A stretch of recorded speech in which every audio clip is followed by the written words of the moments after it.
Can I please ask you to join me in a toast to CIHT?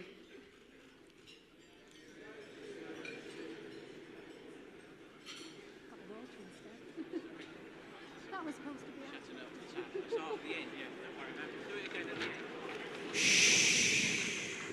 Pray silence for your special guest speaker, ladies and gentlemen. Good afternoon, everybody. This is a huge audience, and while everyone's enjoying themselves, I hope what I'm going to say doesn't really bring you down, but gives you a bit of positivity about how life can change in an instant, and why I'm here to talk about, for 10 minutes, as I keep being told by the Collaborative Learning Circle, is that it's about how life can change and how I want to change young lives. As you just heard from the biography, I am the Victims Commissioner for England and Wales, and I also work in the House of Lords as a Deputy Speaker.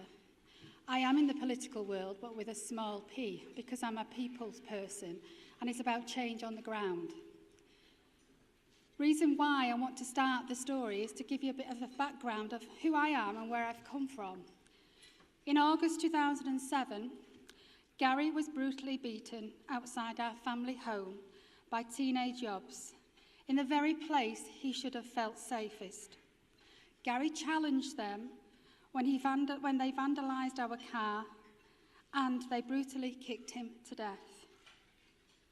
In 2007, there were 530 recorded homicides in England. But Gary wasn't just another crime statistic. Gary was my husband.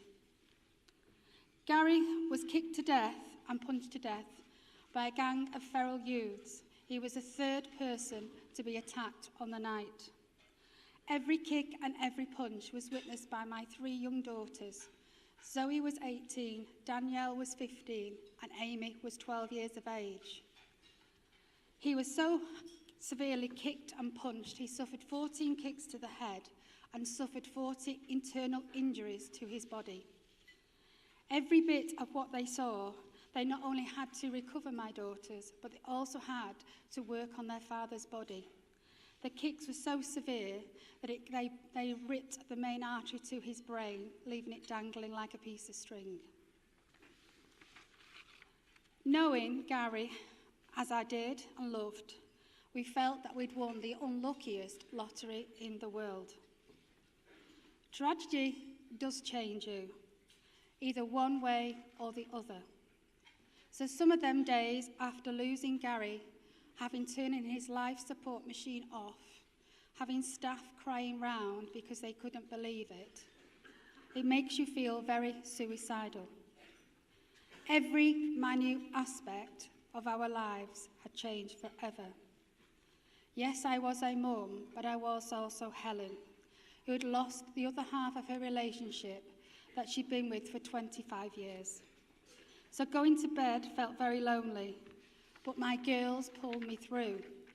They are my heroines, and that is why I'm standing here today. Because at that point in my life, I was determined that they would not lose another parent. They would have to be nurtured again. And as a mother, I already felt guilty because I couldn't wrap them round in cotton wool from the pain that they received. Gary's death would be a game changer, little did I know, because a murder can suck all the energy out of you, or it can actually drive you for change. But I did have a broken heart, and I don't think any people can appreciate how life-altering a murder is to the whole of your family. And that's why I'm Victims Commissioner of England and Wales, because when I see grown-up people crying for their loved ones who have been raped or abused, it is important that we understand and treat them as humans. And every one of you in this room, it could happen to you. Because on August the 12th, I woke up a wife. On August the 12th, I went to bed as a widow because I had to turn Gary's life support machine off. Yet despite the trauma of our loss, I did want to salvage some good and help others. Help young people, help communities, because at that time, there was a lot of alcohol issues, a lot of drug issues. And after going through a 10-week court trial and waiting 10 days for a murder conviction, be able to read out my statement fueled that passion as I sat for 10 weeks silently watching a process that's so clinical that you cannot show any emotion whatsoever. But my statement was for Gary Newlove, not a murder victim, a wonderful husband, and not Man A on the map. He was my father, my children's father. And this year is coming up to 12 years next year. And that will be the same amount of time that Amy, my youngest, had ever seen her father for the rest of her life. I condemn the culture of bargain booze and the lack of parental responsibility that blighted so many towns across Britain. I can talk for England, that's why I'm 10 minutes, but I didn't realise that the speech dominated the news and propelled me into the role of the campaigner I am today. And of course, reinvention in middle age is never easy. Overnight, I changed from a, would you believe, and don't giggle, my friends who know me, from a shy housewife to a widowed single parent, plunged into an alien world of crime scenes, investigations, and witness statements. But back home, I was mum comforting my girls, determined somehow we'd stumble through this crisis. But I couldn't return to work, so I poured my energy into Warrington, supporting antisocial behaviours, looking for things we could do for young people, because 99% of young children are good children. The 1% are feral. So we must nurture them and give them a safe place. In 2010, I was given a seat in the House of Lords by David Cameron, who then made me the government champion for active and safer communities. Civil servants love long titles, so no disrespect to anyone who's in this room a civil servant.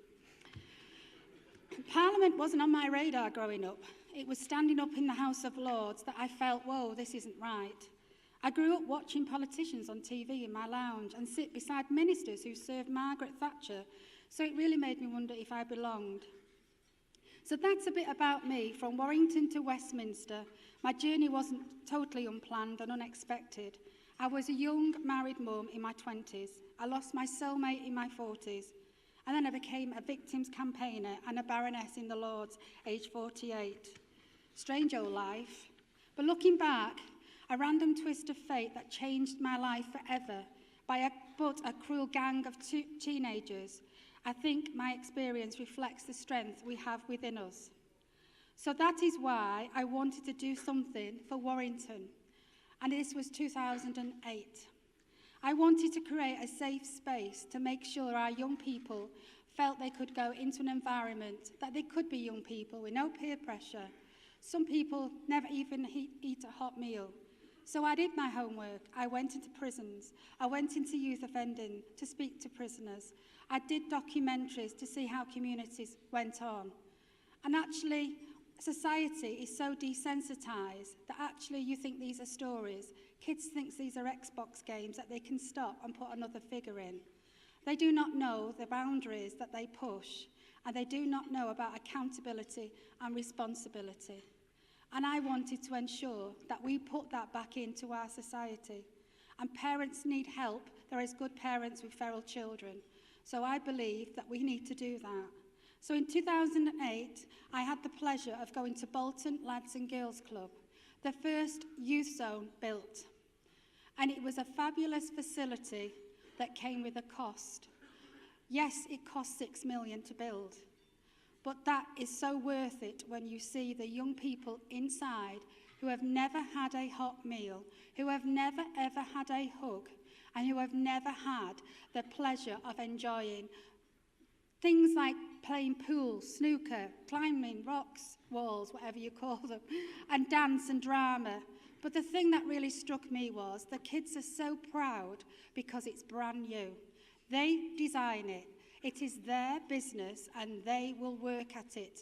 And by God, they do work at it. Because it's now, must be 10 years, and that facility blows your mind apart because it has grown. I met Bill Holroyd, who is the creator of the Trust, and his vision to help young people was amazing. So I had the pleasure of meeting, as I did, 3 youth workers called Hoppy, Mossy and Nellie. And actually, they were very wealthy businessmen, all in kilts because they had sore bums. They'd been on a ride for charity. And one of them's in this room, John Connell. And they have actually helped me to help get Warrington a youth zone. And in January next year, Warrington gets that youth zone. So for me today to talk about Onside is so important. Onside has a vision to give every child a safe environment to be in. And yes, it isn't a youth club, so most people might say. And yes, there's many facilities. But in this environment, they not only learn to be themselves, they learn that they are respected, that they have a voice, that they have talent, and they are intelligent. They learn to sell things on eBay, and that is English. They learn to know how much to price that item. That is arithmetic. And they earn the money from back of that, they put it back into the youth zone. They have so many programs that team builds them, that makes them feel they can achieve that their families have never ever achieved in their lives. And I think everyone in this room owes an opportunity to give one individual that chance to have aspirations, to grasp their practical skills, because they may not be academic, but they have talents that we need to take out of them, to show them, to embrace them, to give them aspirations. And that is why I am proud to be chair of Collaborative Learning Circle. Every one of you in this room has blown me away. I need a dictionary to know who does what, because I only go on the motorway and see all the other bits and bobs going on. And so it's like being in civil service yet again, knowing who you are. But I am very honoured to stand here, and I'm very grateful for your time to give back to this charity. Prince Harry supports the vision of Onside. It is very, very important. We now have 4 being built in London. But I'm so proud as a northern woman because it started in the north. Northern Powerhouse has meaning because it started in the north. We have the future of Northern Powerhouse in these on-zones. And working with Collaborative Learning Circle, I ask each and every one of you, and there's quite a lot of you in here, is to actually look at what you can do for the Collaborative Learning Circle. Another big word, oh my Lord. But the ethos behind this is actually take a young person from a youth zone, go and see what they're like, because reading them is quite boring, but feeling an environment, Wolverhampton, Wigan, Wirral, Bolton, the kids are absolutely wonderful. They feel that you really understand them. I'm a mother of 3, and mine could have gone into drink and drugs, and society would have accepted a reason why they went. I will not have that. And that takes a lot of energy and a lot of time. And I'm not Mother Teresa, and Gary wasn't the Pope. But if you want a brighter future, look at these kids that you will not even know exist as we sit in this room. Some never leave where they live. And we have to give them that chance to be bright, to have the talents that they give, and to nurture them, and give them a hug. Not having a hug is 3 little letters, has a huge impact on their lives. So I'm asking you, yes, it takes a challenge to nurture the children. They might go off the rails because they've never, ever had the opportunity to speak to anybody. They don't talk like you because they don't. They're a different culture and a different generation, but does not think they are thick. They are not actually. They are very bright, and we can learn a lot from them. And I certainly do as I travel around the country. I'm very grateful for Bill Holroyd, for his vision and what he does. But more importantly, I want you to look at a video that actually gives you the feel. And for me, my journey has been, sometimes it takes the worst pain in your life to make the biggest change ever. And I think we owe it to our next generation, to give them the skills that now there is none of, to give them the creation that they want to do. Let them build roads, let them build buildings, let them be the architectures of the future. And that's why I want everybody to please embrace Onside Youth Zone. Because if I've been down hell and I can bring myself up to give that young person a better life, I'm sure you can embrace what the Collaborative Learning Circle is doing. We mean business, but only you can roll up your sleeves and do some action. So please, I would really love you to watch this video, take all of it from it, and then please help us to help the young people that deserve so much respect, because they've never had an ounce of it in their life. Thank you very much.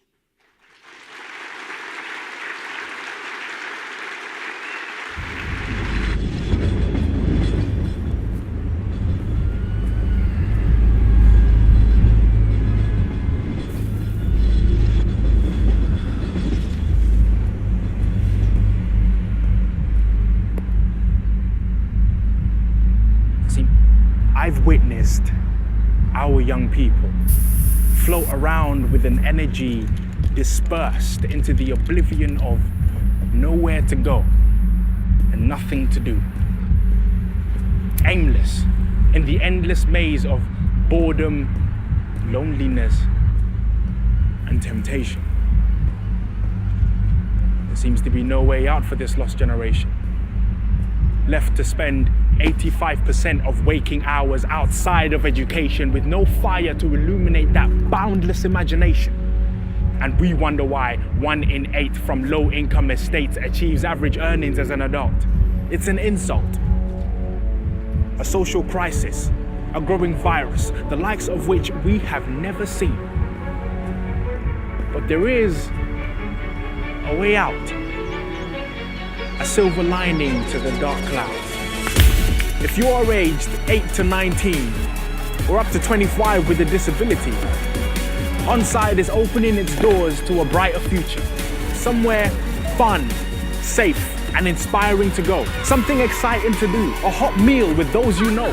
Someone to talk to for guidance or support into your choice of employment. Someone who listens, understands, and believes in your empowerment. From state-of-the-art sports, media, dance, and musical facilities to inclusive activities for young people of all abilities. From arts and crafts to enterprising career paths to just meeting some friends and having some laughs. Giving a generation the chance and the confidence, the determination to find themselves without discrimination. Giving a generation the hunger and the drive to lead healthy, active, and aspirational lives. There are well over 20,000 young people engaged in over 20 activities a day here, 7 days a week, 52 weeks a year, and 1 in 4 come for one-to-one support. It's proven to reduce crime and antisocial behavior by half or more, as well as create hundreds of opportunities for employment. It's 21st century youth provision, built on noble and sustainable partnerships between the community, local authority, young people, and private business leadership. Without each other, none of this would happen. So let's support each other and make it happen. Help Onside create 100 youth zones and give young people a way out. Out.